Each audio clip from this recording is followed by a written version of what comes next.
You don't have to be that quote unquote broke yoga teacher that I think a lot of us think that that's the only way. And from what I've learned over the last 4+ years to where I've gotten from where I started, I'm proof that there is another way. And I just love sharing that with other teachers.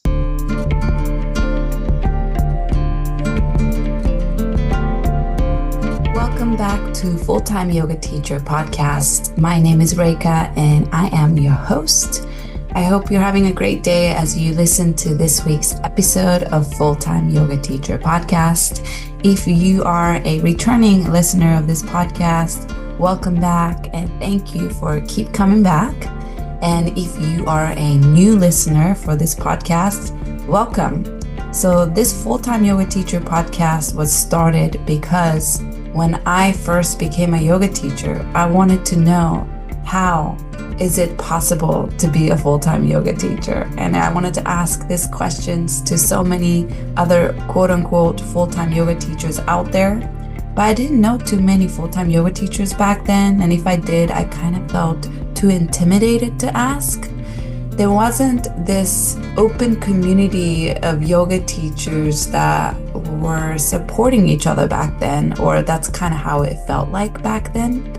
So that's why I started this podcast. I wanted to interview all the amazing full-time yoga teachers from around the globe and ask them, how are they doing it? How are they making it possible and into a reality to be a full-time yoga teacher? And what are the journey that it took them to be where they are at? Some challenges and beautiful, inspirational success stories that we can learn from each other. And whether you are a yoga teacher, or maybe you want to become a yoga teacher one day, or maybe you are already a yoga teacher, but you are thinking of, or maybe dabbling with the idea of wanting to become a full-time yoga teacher, this podcast is for you. I am no mean trying to promote being a full-time yoga teacher is the best thing there can be. I am also trying to let everyone know the challenges and difficulties of being a full-time yoga teacher as well.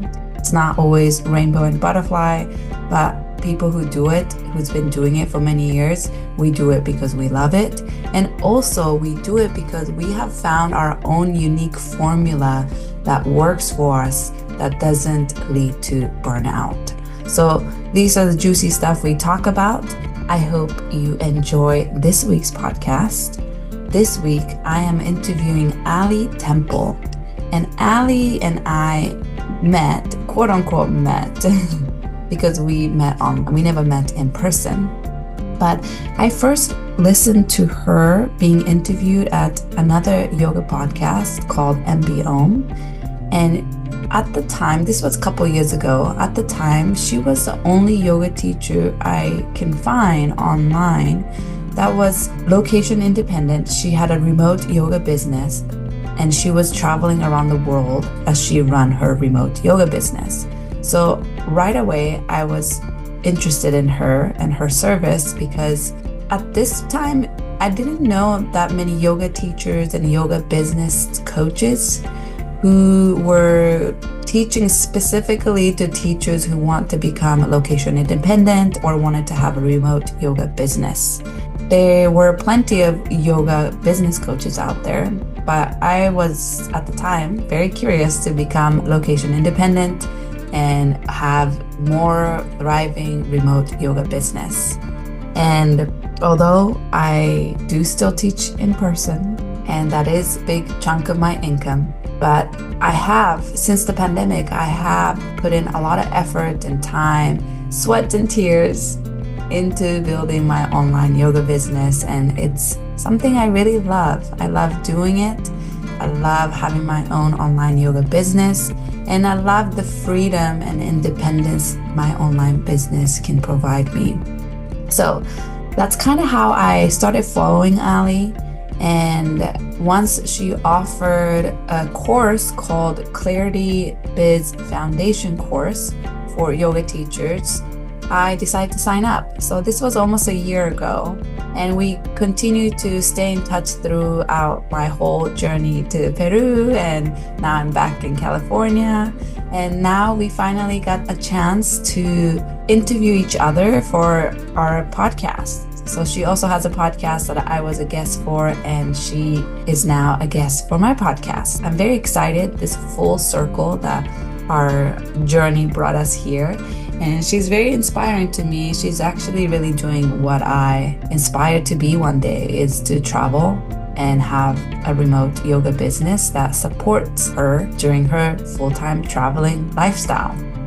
If you are interested in her course, Clarity Biz Foundation course, I'm going to put the link on my show notes so you can have a look. It's a great course for yoga teachers trying to create a really good foundation to build up upon for your business, but especially if you want a remote business. She has great tips, and she teaches in a way that I feel very aligned to, in terms of she is a yoga teacher. She knows what it's like to be a yoga teacher. She knows what it's like to teach a full-time yoga schedule, and she knows what it took for her to leave everything behind and start her own business as she was traveling around the world. So I think that's an inspiring story. I hope you enjoy the conversation I had with Ali. So let me tell you a little bit about Ali. Ali Temple is a global yoga teacher, retreat leader, and wellness business mentor. She's been traveling the world full-time for 4 years, leading sold-out retreats and mentoring yoga teachers and spiritual entrepreneurs around following their own dreams of setting up remote business so they can make consistent income, sell out their paid offerings, and obtain the time, location, financial freedom they are dreaming about. Ali is the host of the Traveling Wellnesspreneur podcast, and she offers numerous courses, programs, and one-on-one mentorship that supports yoga teachers in growing sustainable business. So I hope you enjoy this conversation I had with Ali, and I'll speak to you on the other side.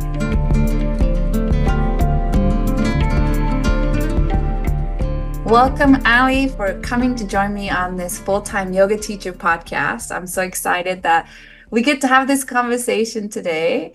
For the listener, I want the listener to know that I've taken Ali's online course before. I heard Ali on the podcast when she was being interviewed by Amanda. The podcast is called MBOM. And that's kind of when I first was introduced to her work. And she was specializing in teaching yoga teachers who want to travel and teach, or yoga teacher who wants to become location independent. So as soon as I heard that was kind of your specialty and your niche offer, I was really interested right away. So I kind of started went to your website, checked all of your stuff out, and started following you. So I'm very excited that we get to have this conversation today and kind of share your journey of how you became a traveling and location independent yoga teacher. So thank you for being here. Maybe tell the listener, where are you joining from today? Yeah, well, thank you so much, Reka, for having me. It's really nice to get to connect this way, because we've been connected now for over a year, and it's wonderful to get to actually touch base and have this conversation. So I am joining you from Bali, and I've been here for about 6 months now. Wow, Bali. And where in Bali are you living? I am in kind of the Canggu area. So for anyone, I'm sure many of the teachers have been. It's a very populated area, and the main reason why I'm here in Canggu is my husband actually has a business here, and he has an office, a private office space just up the road. So that's brought us to this area. So it's been really fun to just arrive here and get into a groove and just really take in the Bali lifestyle. I was always curious what your husband did for his work, because he's also location independent. So I had no idea he had a business in Canggu. What does he do? Yeah, he actually works in finance, in the cryptocurrency space. So I know that he's one of the legit guys who works in Bitcoin. He owns a business with a few business partners, and they help people make money in a way that is sustainable. And he educates people on the longevity of Bitcoin and all of this stuff that I really, even though I hear about it daily, I still don't really understand. That kind of makes sense because, my partner is also into Bitcoin, and Okay. he is also part of some kind of like a group that he gets advice from, or Yeah. he gets education from, and he pays like an annual fee to be part of that group. So maybe that's kind of the thing that your husband Yeah. Yeah, he has a group. He had that for the first few years when we started traveling, and he still has the group, but it's now related to the product that they have. I see. How interesting. Yeah. So tell the listener, where are you originally from? I'm originally from Vancouver, Canada. So I grew up in the suburbs of Vancouver on a farm, and it's been how long? Close to a decade now since I lived in Canada. I know Vancouver is not too far from California. So I visited Hmm. a few times, and I actually been to Whistler for a Mm. yoga festival one time. It was a Yeah, Wanderlust yoga festival. yeah, yeah. I've been to some of those. Beautiful. Yeah, Vancouver's a beautiful place. I love going back to visit in the summertime. It rains a lot. Yeah, there are a lot of parks. I think when you grow up somewhere, you can, at least in my case, I took it for granted. So it's a lot more sacred and special when I do go back to visit. It's actually been, well, yeah, this will be a long stretch for me. I think it'll be about a year and a half of being overseas before I get back there. But it's always nice to go home and breathe the fresh air and hug the trees and look at the mountains and all of that stuff. It's a very different kind of beauty than the tropics that you tend to travel to, but it is Yeah. beautiful, like high mountains and the forest and trees. Hmm.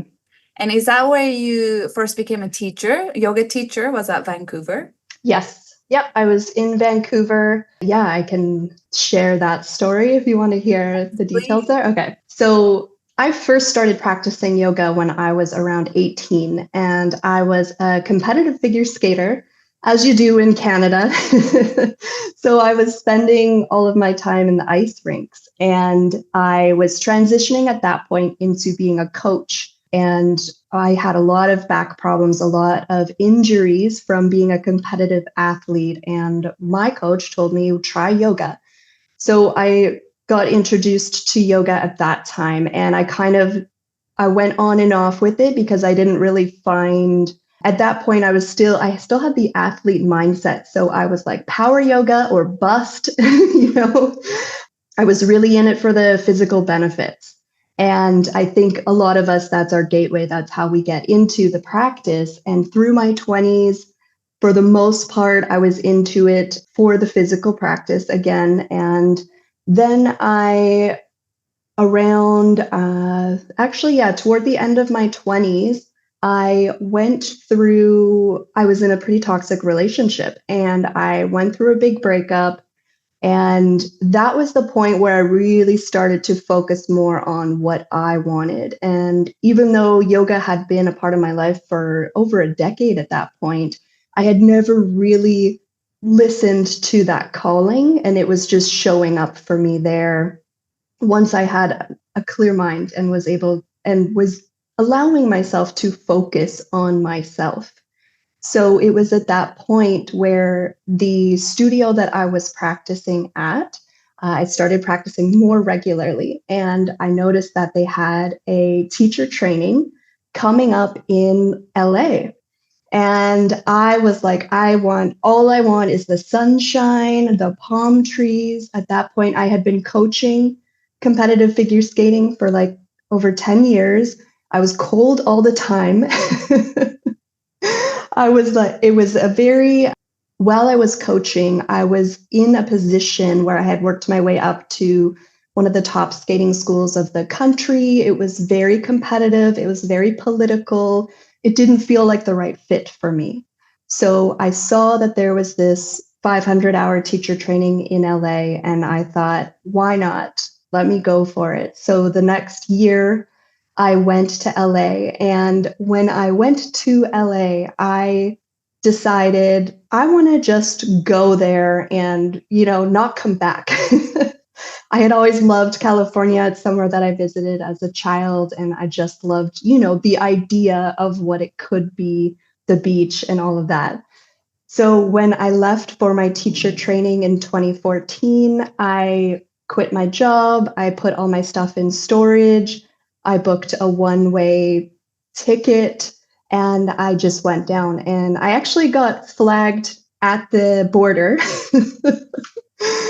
And I really didn't think things through at all. I was around 30 years old and just ready for a change and didn't have my story straight, and honestly was planning at that point to move to the US, which was totally illegal for a Canadian to do and work there. So my time there, I was only able to stay for a few months. And so I did the teacher training in LA. It was a 1 month intensive for the first 300 hours. And then we had 200 hours of continuing ed from there throughout the year. So I did that first month. I stuck around and I started teaching in parks and on the beach, just trying to get experience so that I could create an opportunity to hopefully stay. That was what I wanted at the time, or at least to come back to LA. So that's kind of the rundown in my first teacher training. I'm curious, do you remember the name of the studio or name of the Yeah. yoga school of the teacher training you did?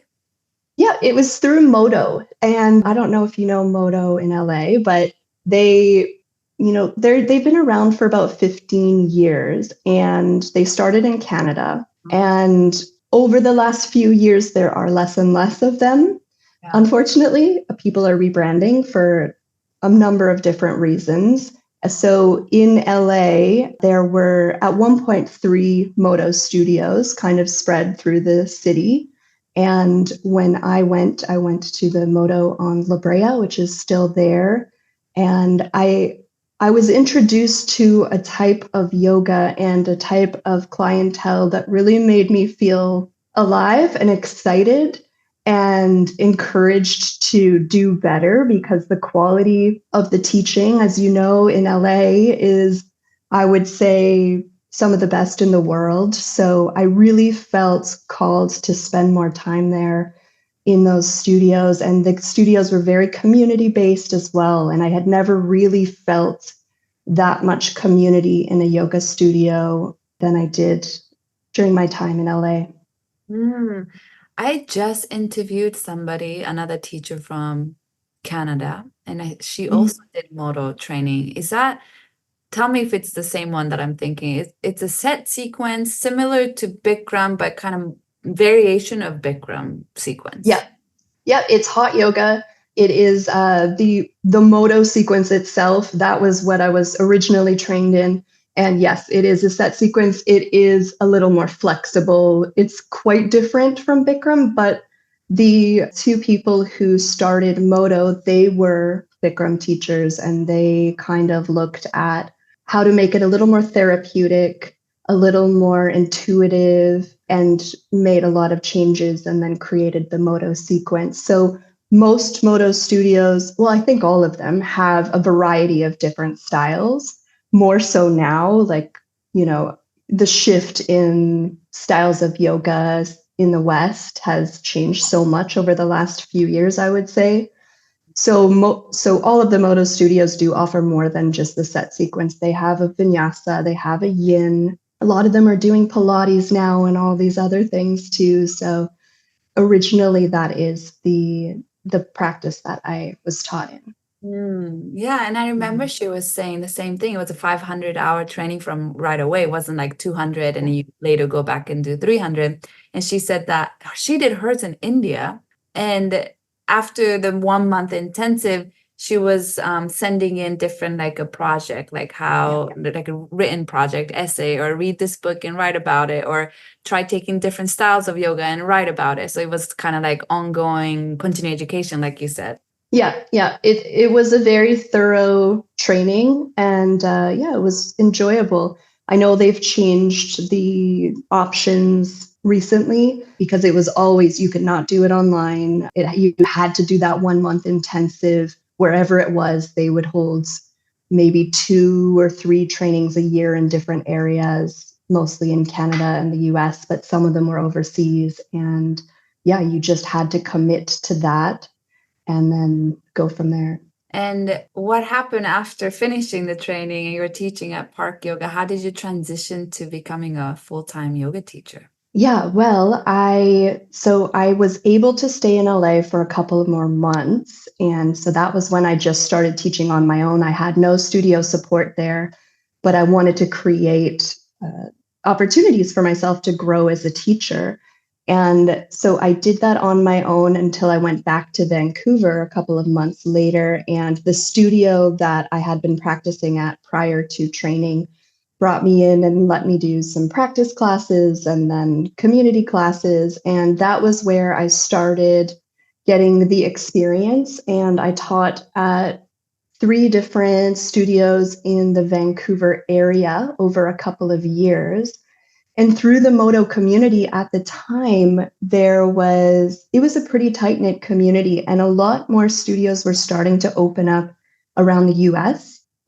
There were already a ton of studios in Canada, but the US was starting to grow, and there were not enough teachers because you had to do this specific training at that time in order to teach at a Moto studio.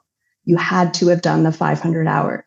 So I saw opportunities to start traveling. Actually, at that point, it was about about a year in from my teaching. There were Moto studios in places like Austin, Texas, and Portland, Oregon, Seattle, Washington, Vegas. And I was just like, of course, I want to come and teach at all of these studios and spend time there and get to know the communities and get more experience. So I was really lucky with the timing that those opportunities opened up for me.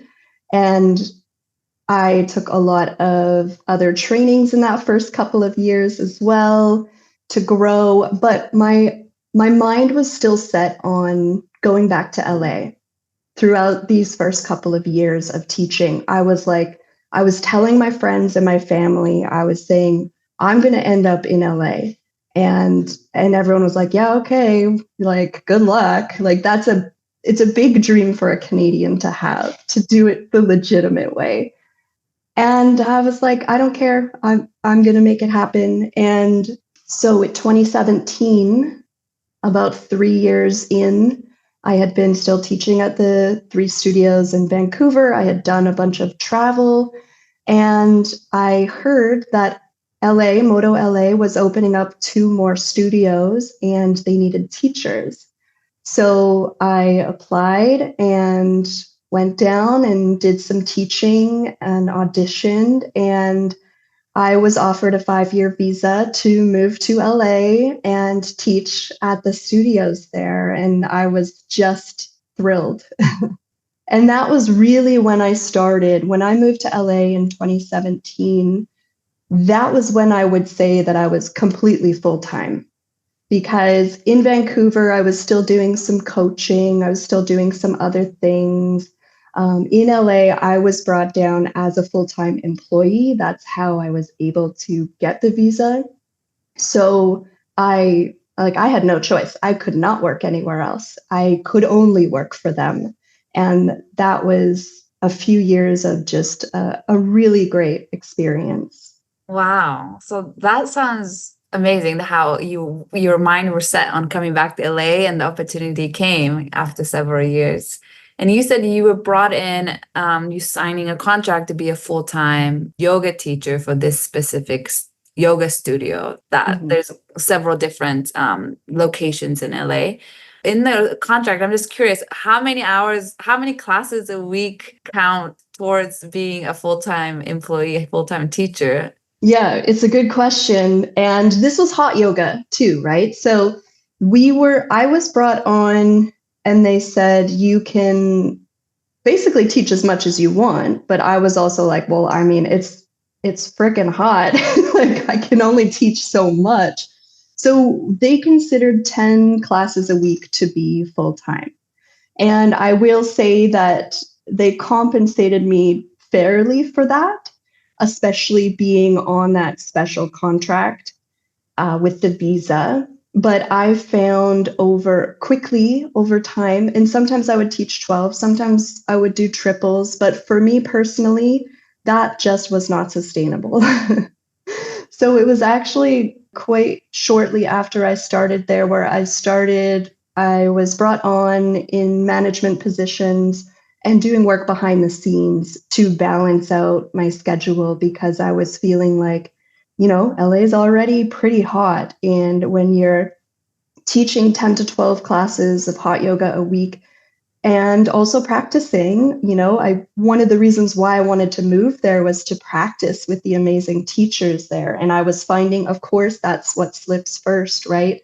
I was finding I wasn't able to practice. I was so burnt out and dehydrated.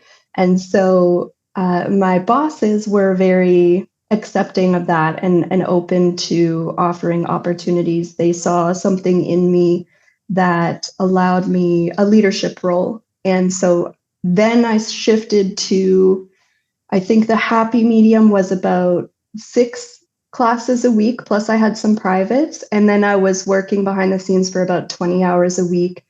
I was the lead teacher of the 3 studios and then went into the role of teacher development manager. So that was where I found my groove. That was where I found the balance that really worked for me. Yeah.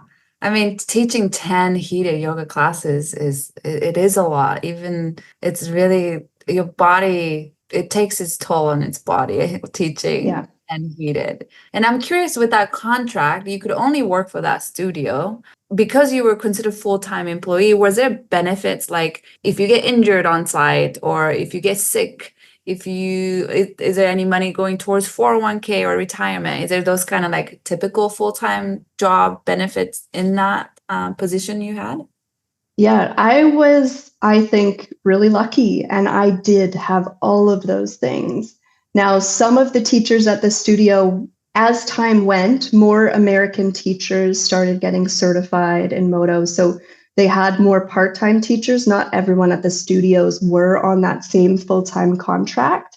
But those of us who were Canadian, yeah, we got all of those perks. And it felt to me like this is sustainable at least for a few years. I never really thought I would be there forever, but I was really grateful for how livable and manageable the management made it for us who were there full time. That sounds nice because it is being a full-time yoga teachers, those kind of benefits of a full-time employee, it's very hard to come by. And there aren't a lot of yoga studio that's willing to hire teachers on as a full-time employee with all that benefits. So I think that's so amazing that Moto Studio did that.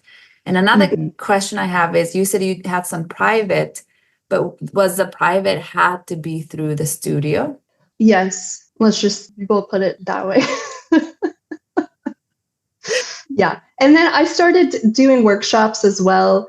The privates that I had and the workshops that I were offering were all through the studio. That was the only option for me being there. So it was quite a trade-off. And as grateful as I am for that opportunity and as much as I loved my time there, as time went on, I started to feel like maybe there's something more. And I think that's a theme in my life that I always, I get to a certain point and then I think, well, what's next? And it was right around end of 2019, early 2020, where I felt like I reached the peak of what I could receive from that opportunity. And I want to know how your traveling career started from there. Well, we all know what happened in 2020. And so I was at a point where I was in LA, the studios were closed. I had all of this time, there was nothing to do. And I finally gained the courage to start creating my own offerings independent of the studio. The first thing that I did was I put a meditation up on Insight Timer. And it's a free app. If anyone doesn't know about Insight Timer, you should use it. I was using it as a student for many years before I got to that point. And I was terrified. It was totally outside my comfort zone to put something out there all on my own. But that was really the turning point where I realized, I had a lot of time over that few months in 2020 to just sit and reflect and meditate and release some of the limiting beliefs that I had had throughout my yoga career and beyond, and envision what I wanted in my life. And actually, right before the studios closed, so in March 2020, my husband and I went on a trip to Costa Rica. It was a 3-week trip, and it was my first time completely unplugging from work. I remember sitting in a coffee shop in Costa Rica in March 2020, and I was just sending my last emails before I signed off for 3 weeks and was like so ready for this break to just travel and spend time in the jungle. And I was sitting there on my computer sending the email thinking like, man, what if this could just be my life?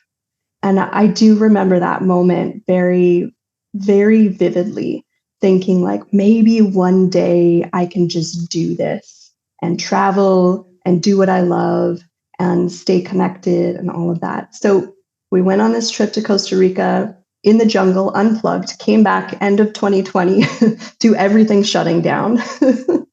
So I kind of skipped back a little bit, but I wanted to share that piece because I think that's a pivotal moment. And then over the summer, I just started looking into how can I start to create my own yoga offerings independent of the studio online, because that's where everything is. And at the same time, that was when my husband started getting into his online stuff. And he had had a great job doing something else in California. He was even still working while everything was shut down. But we both just felt this call to do something different. And towards the fall of 2020, even though the timing, I know that it's surprising that that was when we chose to start our travel journey. We decided, let's just go for a year and see what happens.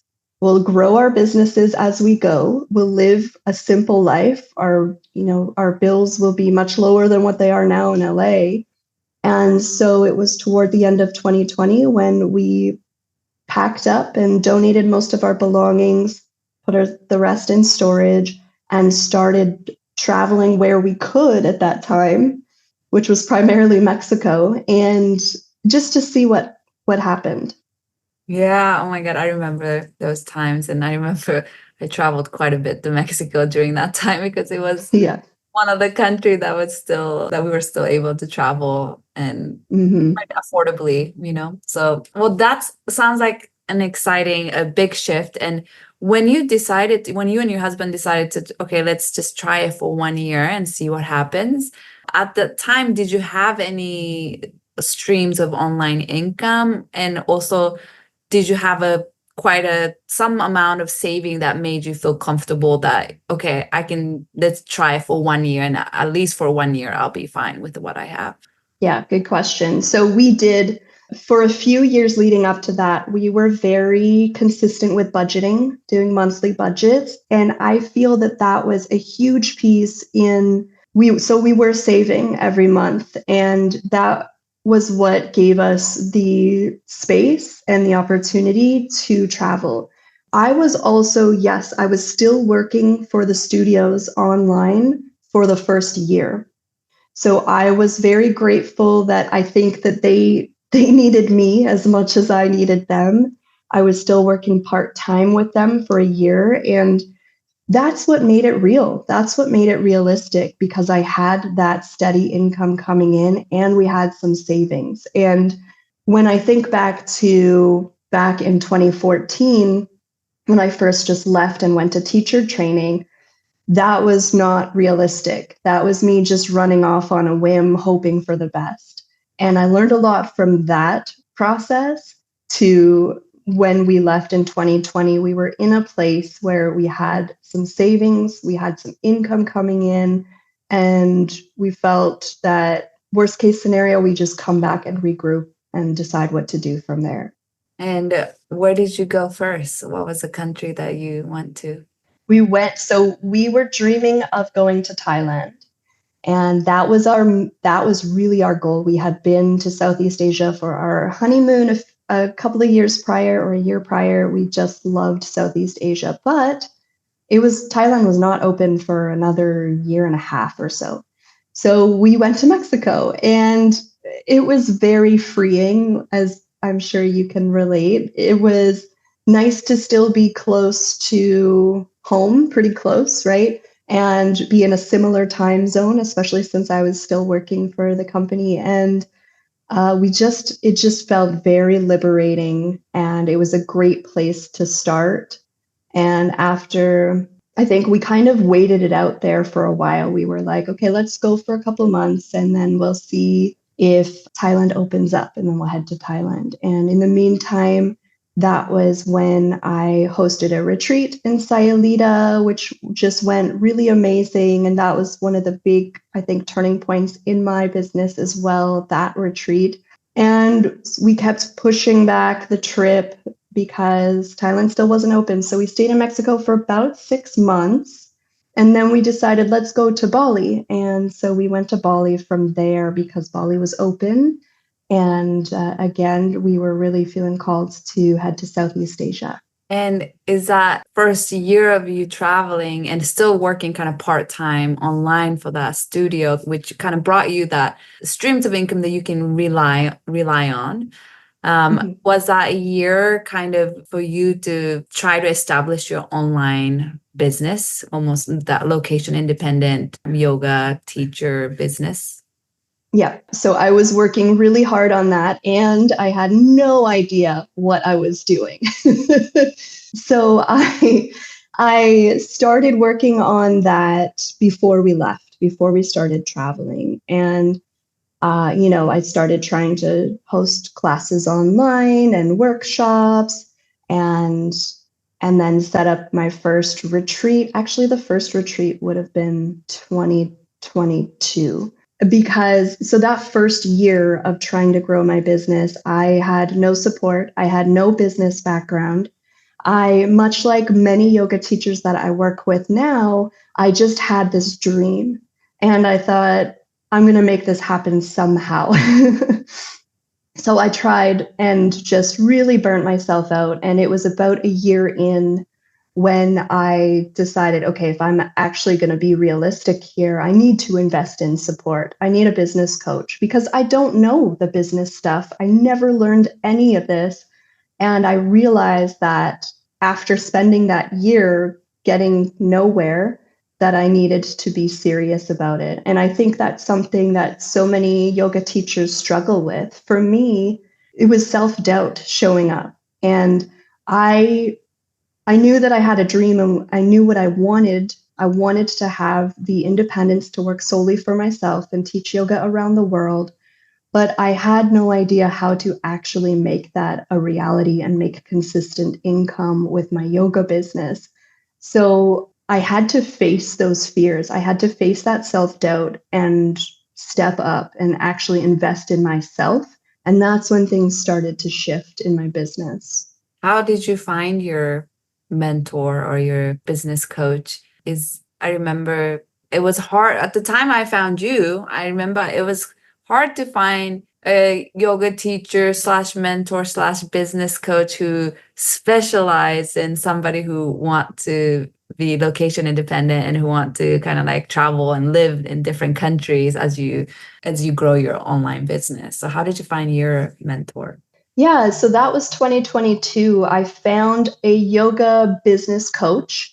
The travel piece was separate. So I was like, I'm going to figure that out on my own and just focus on growing my business. And I signed up for a one-on-one coaching, and that was where I really started to understand the fundamentals of how to actually grow a sustainable business. And it was really just the beginning, too. Like, even though I invested a lot in that 6 months of one-on-one coaching, it was the beginning of growing a sustainable business. I did not get everything I absolutely needed from that initial training. And I think sometimes we go into a training or a course or coaching thinking like this is a quick fix. But the reality is, when you're growing a sustainable business, it does take time. It takes dedication and consistency and strategy as well. So I found this business coach online. And at the time, yeah, she was one of the only yoga business coaches out there, really. There were just a few. Now there are plenty. But she wasn't really supporting me in the travel piece. That I was trying to figure out on my own. And that's one of the reasons why I have started mentoring yoga teachers and really other entrepreneurs who want to live a location independent lifestyle or move abroad, because I didn't see anyone doing that. And I really could have used that support as well when I started traveling. Yeah, I think so too. I think I felt like at the time I knew from Amanda from MBOM was location independent. She was Yeah. living and traveling, but she wasn't really, her niche wasn't coaching yoga teachers to become location independent. She was kind of general business coach for yoga teacher. But yeah, I remember when I heard that's what you specialize in, I was really interested in that. So maybe share with the listener from that choosing to invest in yourself and your business with a coach. What was there any specific huge turning point or any concept that was like, wow, or maybe anything specific you learned that really you felt like it made a shift in your online business? Yes, let me think. There were several, but when I started working with that business coach, I had her helping me plan and prepare for a retreat. And that was the Mexico retreat. And with her support, I had set up retreats in the past, pre 2020.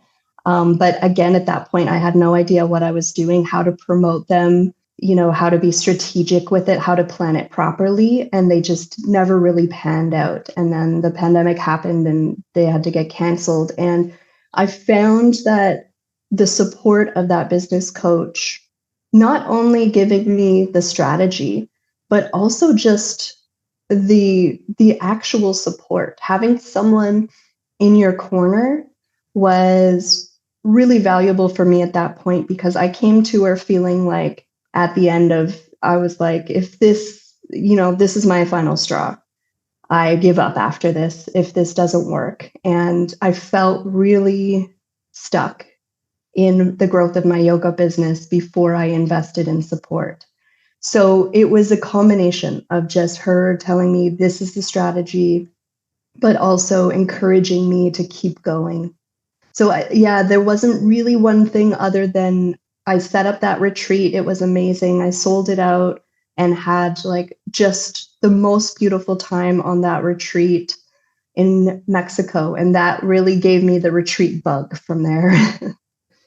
Sounds amazing. And I do hear other yoga teachers or online business owners talk about the value of investing for coaches or courses or mentorship or one-on-one with someone. So I definitely do hear that a lot. And I'm so glad that you received the support and also like that almost like that turning point in your business that you were able to receive from that one-on-one coach that you had.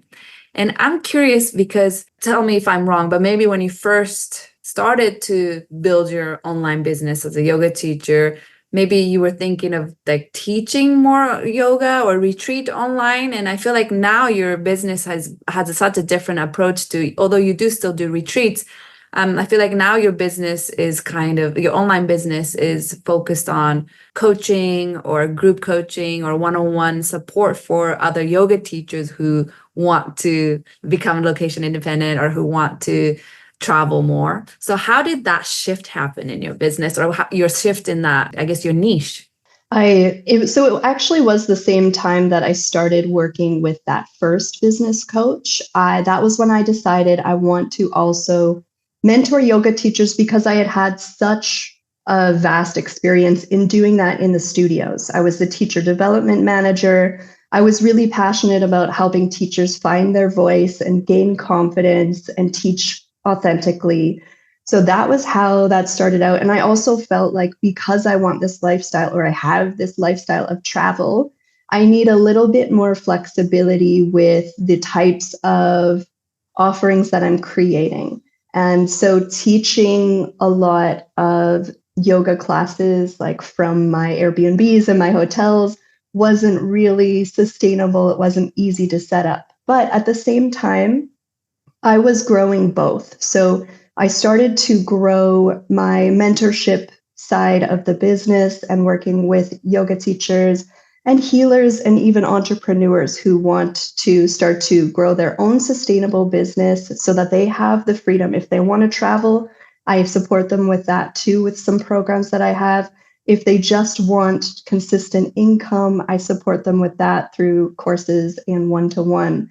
So the transition happened there where I started to show up on Instagram and create courses and memberships and different offerings for yoga teachers to help them build confidence. And it grew from there as alongside I was still growing my yoga business as well, because I was selling out several retreats a year while I traveled. So I would plan those retreats in advance and make sure it worked with my travel schedule, and receiving passive income as a yoga teacher. So I definitely still have that side of the business. And I think that what I'm seeing with many business coaches is that they are just coaching business. They are not actually walking the walk and teaching the retreats and receiving passive income from that side. And that's been something really important to me to continue, although my focus has been on growing the mentorship side. Definitely, I can say I've put more time and energy towards that over the past few years. I still have something set up that is sustainable, that I'm generating income every month from the yoga side of the business. And that's what I really love, teaching other yoga teachers and showing them what's possible.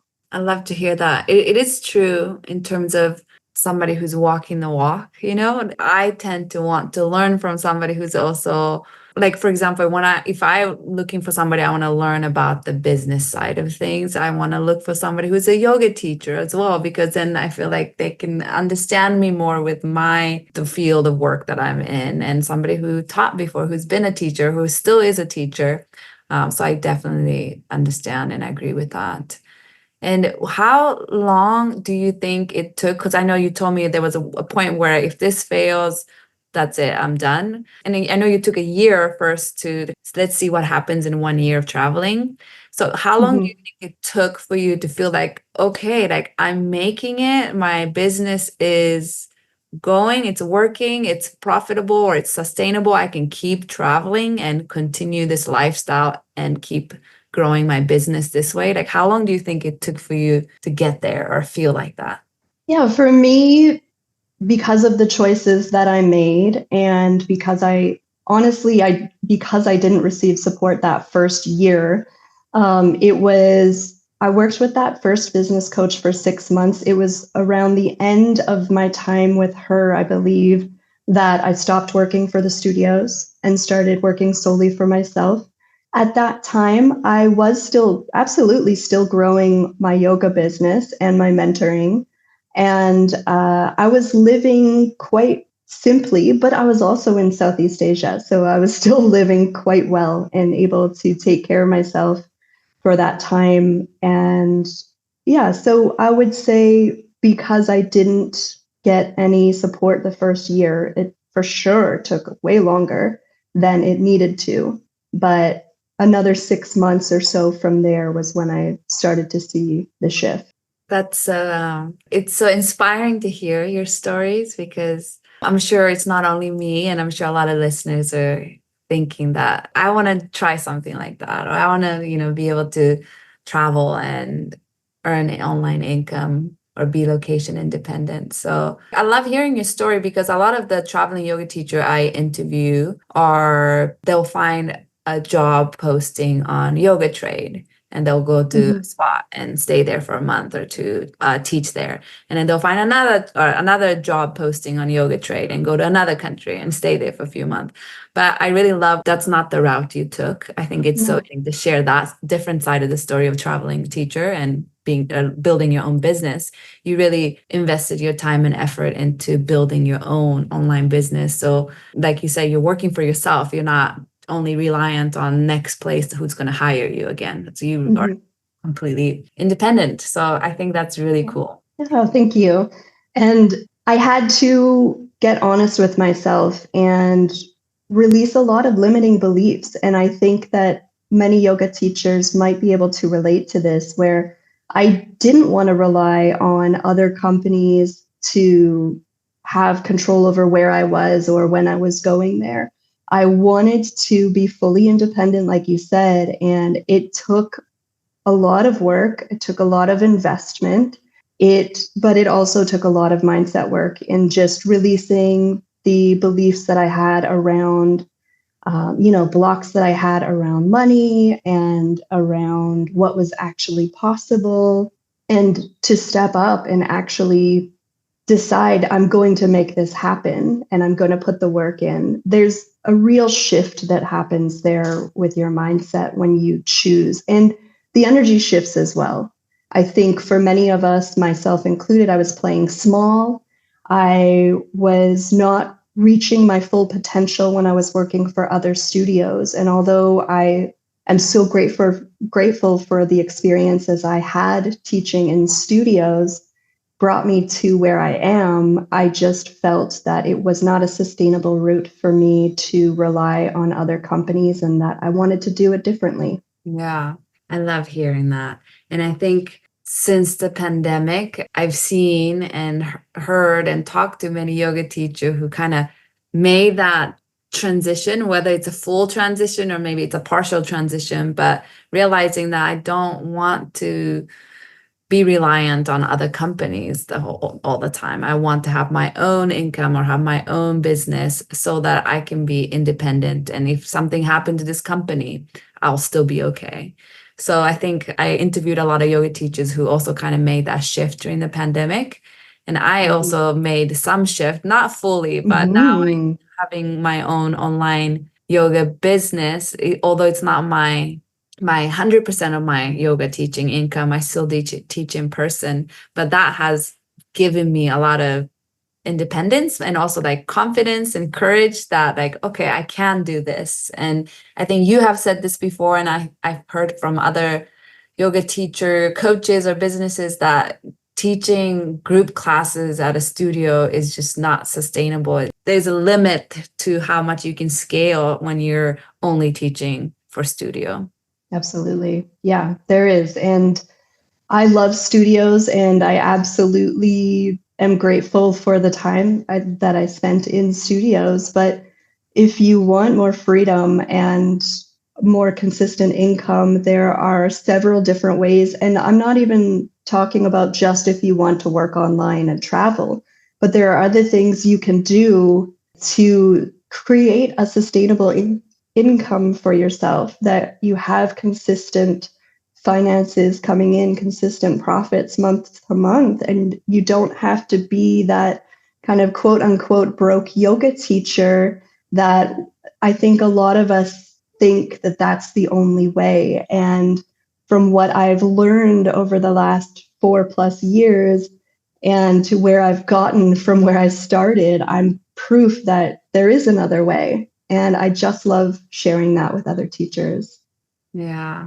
And can you share with the listener what are different streams of income that you have now? I know you do some retreats and you also do like one-on-one or group courses.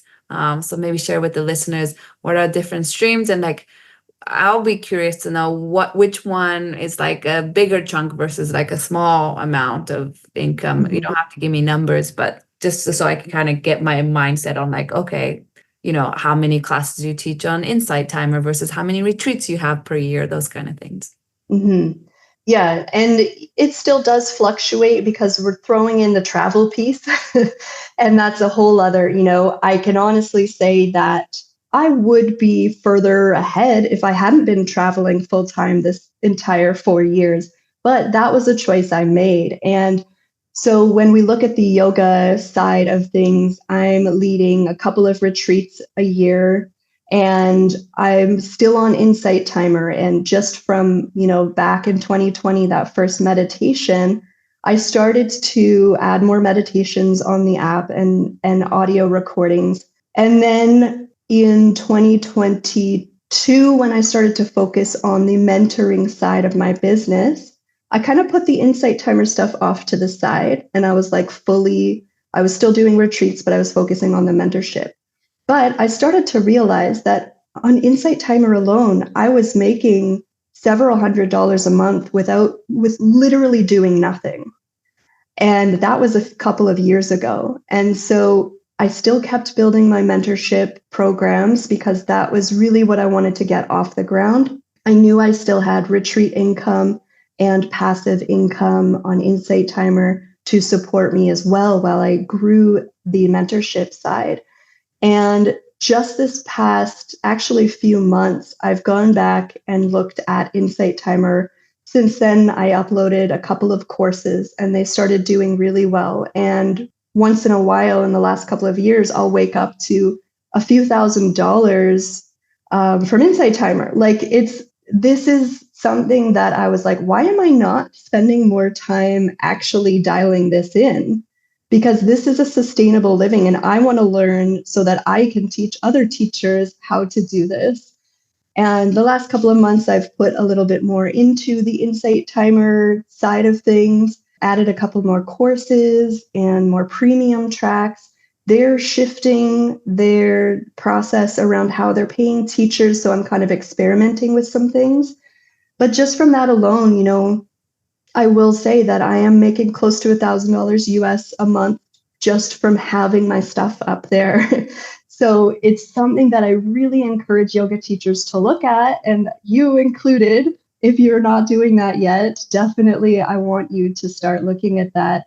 That has been such a great way to generate the passive income. So that's the yoga side. And although I've still been focusing more so on the mentorship side, because that's where my energy is going, that's where I'm showing up every day on Instagram and other places, that is still the bigger chunk of my income. But I've started to really consider, how does that feel energetically? And I've started to balance it out a little bit more because, I'm a sensitive person and balance is very important to me so that I don't burn out with this lifestyle, especially of travel and being a yoga teacher. So generating the passive income is something that I'm focusing more on now through applications like Insight Timer and starting to balance out the revenue from both streams, the mentorship and the yoga. Thank you for sharing that. Insight Timer. I actually want to talk to you about Insight Timer. Mm-hmm. I think I've heard you talk about Insight Timers before in the course that I'd taken from you. And I actually went on to Insight Timer and applied and signed up to become a yoga teacher on Insight Timer. And, I have interviewed people who have YouTube and their YouTube is paying them, or they do well on podcasts and they have revenue from podcasts. But you're the first one I'm interviewing who actually are doing really well on Insight Timer. So maybe tell the listener and me a little bit about Insight Timer in terms of how have you been growing it? How does the payment system work? Because I think it's a donation that you receive, so maybe tell the listener how this app can be an amazing tool for passive income. It's a great question that every yoga teacher should be asking and inquiring about because, yes, I don't think most teachers realize the opportunity there. And I can say this now, they are making some shifts. So you never know. The thing that I was hesitant about with Insight Timer is that, I have no control over what I generate month to month. It's all on them. And same with social media platforms, right? You don't have any control. And when you grow your own email list and your own community, there's potential there. But to also have something like Insight Timer where it's just running in the background is very comforting. And so as of right now, the way that I make the most income on Insight Timer is through courses and premium tracks. They do pay you monthly for listens, for the amount of listens that people listen to, because they have the premium membership.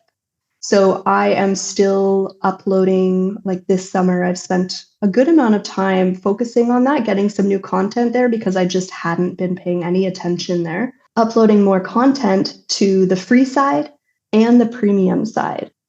And when I look at my monthly invoice, yes, there's donations as well. But one thing that is important to me, and I learned this from one of my teachers in Thailand when I was learning Qigong with a very powerful healer, he said, when it comes to donations, don't ask for donations, basically, is what he said, because you can offer something for free with the intention to be accessible, and that's a beautiful thing, and I love doing that. But when you limit yourself, and so many yoga teachers I see this that I work with, we're limiting ourselves to donation base. And yes, we want to be accessible, but we also need to show our worth. And if we're just allowing people to pay a donation for all of our offerings, then I think we're limiting our worth and not really stepping up to what we're worth. And you're just not going to make a sustainable income that way.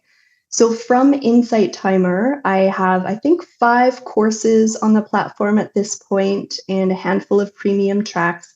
That's where I'm generating the majority of my income.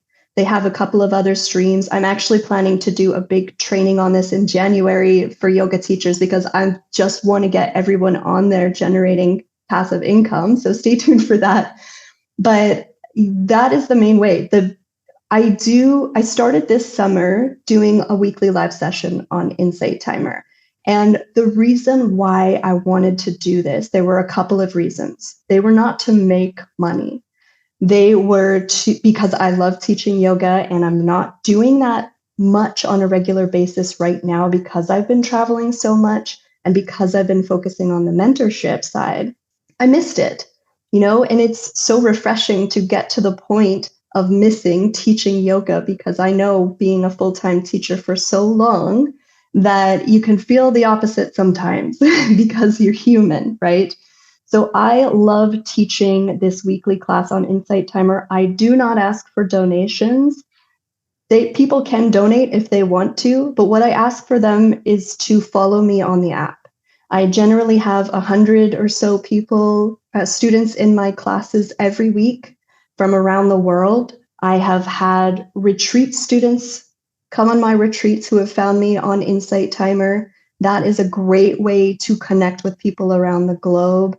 There are other ways that you can get connected on Insight Timer. I won't go into a huge spiel, but there are a lot of strategies, simple little strategies you can put in place to generate consistent income and to find your ideal students who would want to come on retreats with you and join your mentorships and your programs.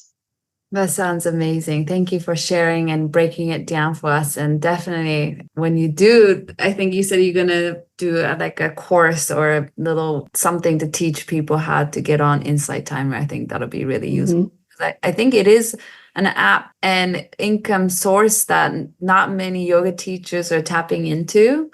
And like you said, I think there's a lot of potential there. So, and I think what you're doing with like doing the weekly class that you're not asking for a donation, but so they can follow you. But I'm sure that is generating people who's actually paying for your courses on the app that can give you that kind of in turn brings some kind of monthly income to you. So it's such a intelligent way that you're doing it, and also interesting for me to hear. And I definitely want to look more into that. So thank you for sharing that. Sorry, I want to say one more thing on that. Now, I don't, and I think you know this about me, but I don't generally encourage yoga teachers to teach free classes, right? But this, because of the strategy behind it and because I'm growing my community on Insight Timer, it makes sense to me. And I finish that little 30-minute class each week feeling more energized and more connected and I really look forward to it. And at this point, I have, I believe, over 15,000 course members on the platform. I have close to 5,000 followers, and I've just really started paying attention there. So I'm excited to see where that takes me in the future.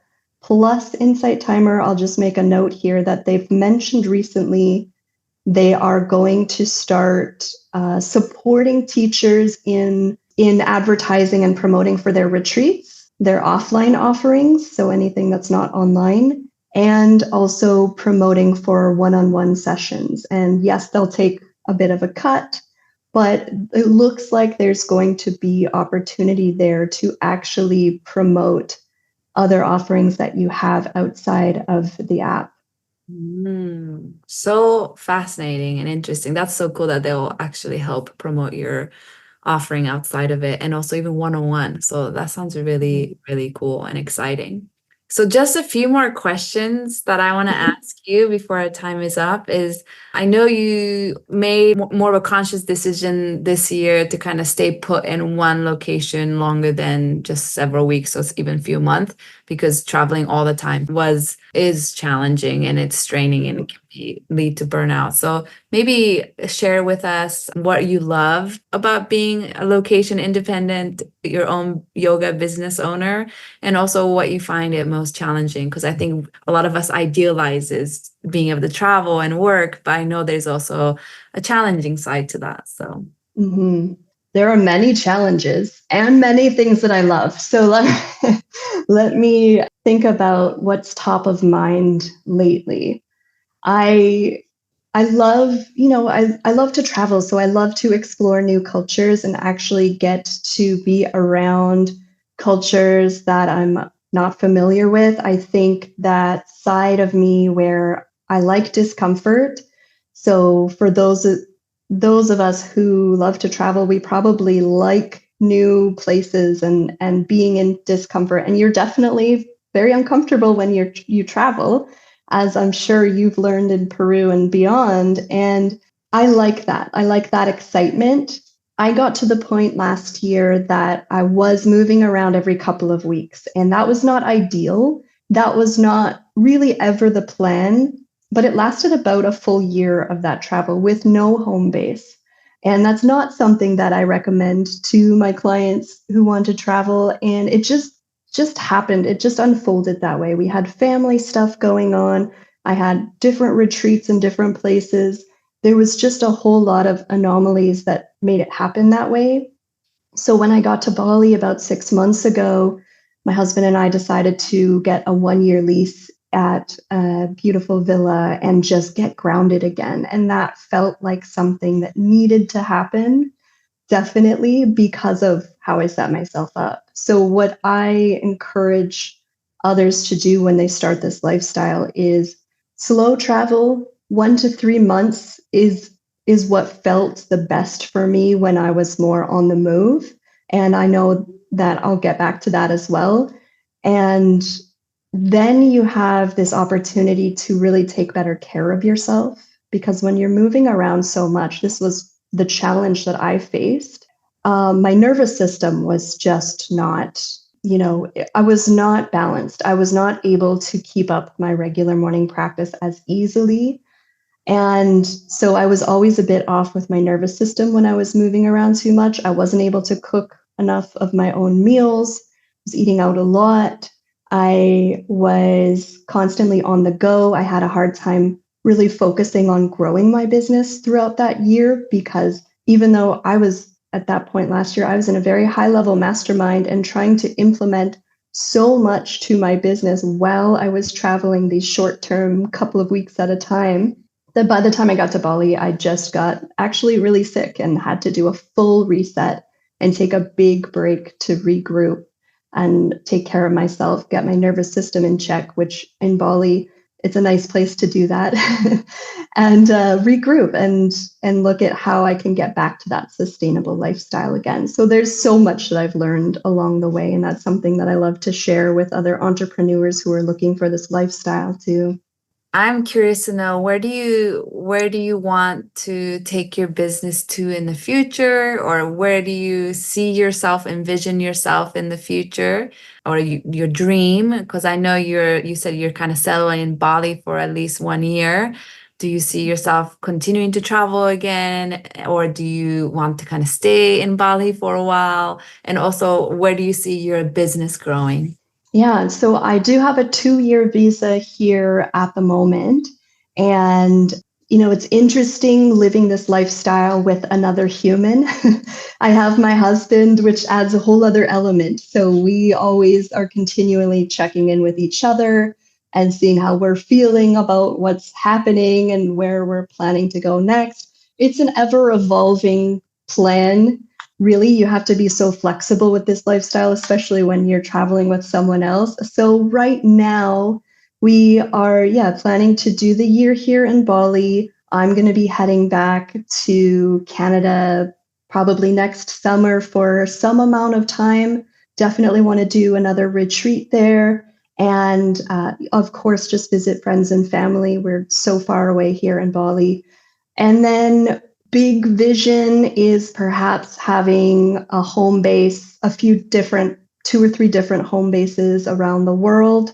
And, perhaps getting a place on Vancouver Island. I don't know if you've ever been, but it's really beautiful. There's just so much nature. And the idea to me, I think, after all of this travel, which will always be a part of my lifestyle, but having a grounding pad where I can just go to a cabin in the woods for a couple of months as an empath and an introvert, just to really ground and put my feet in the soil and re-energize, that's starting to look more appealing to me.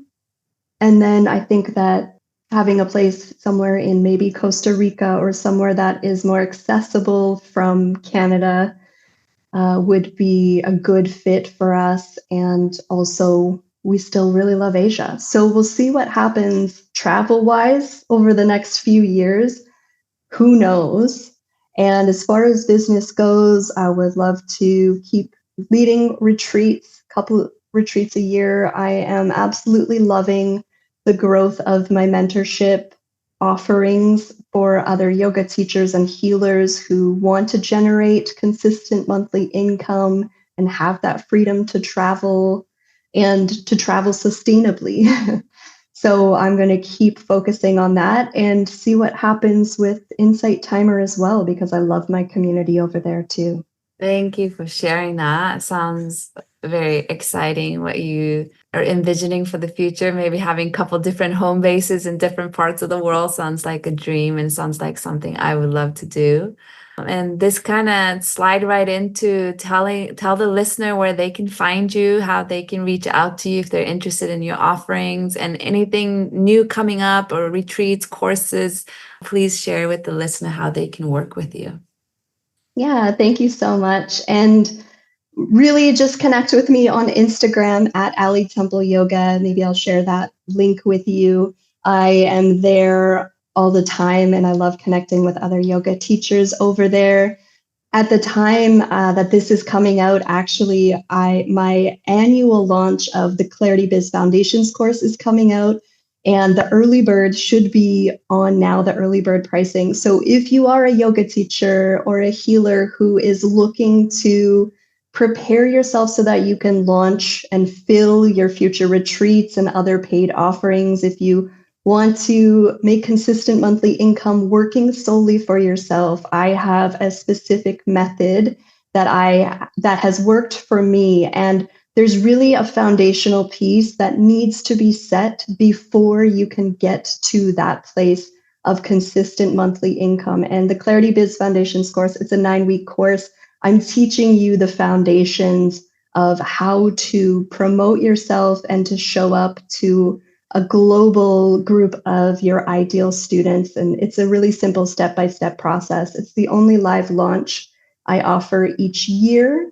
And we're starting in October. So I'll share the link with you. Definitely anyone check that out if you want to learn more about that, or just DM me on Instagram.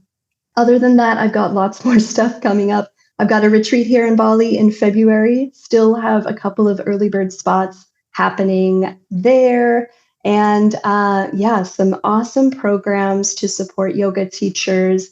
Like we said, I want to help everyone get on Insight Timer and get that passive income coming. So stay tuned for more info on that in the very new year. And yeah, I'm just excited to connect with everyone on Instagram.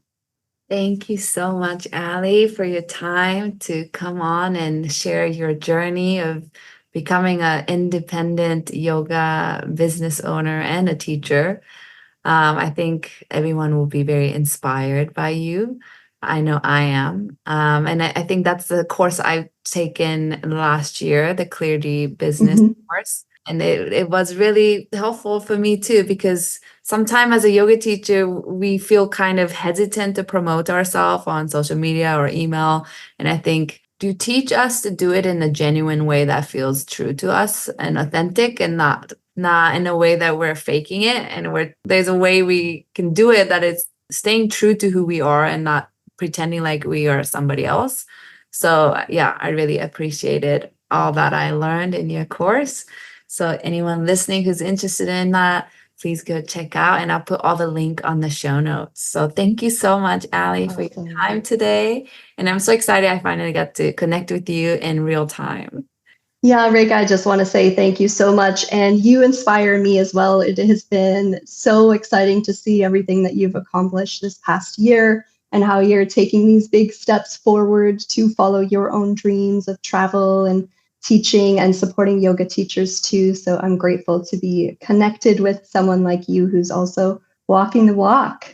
Thank you so much. Well, it's always helpful to have somebody that I can look up to who's also walking the walk. So I appreciate you.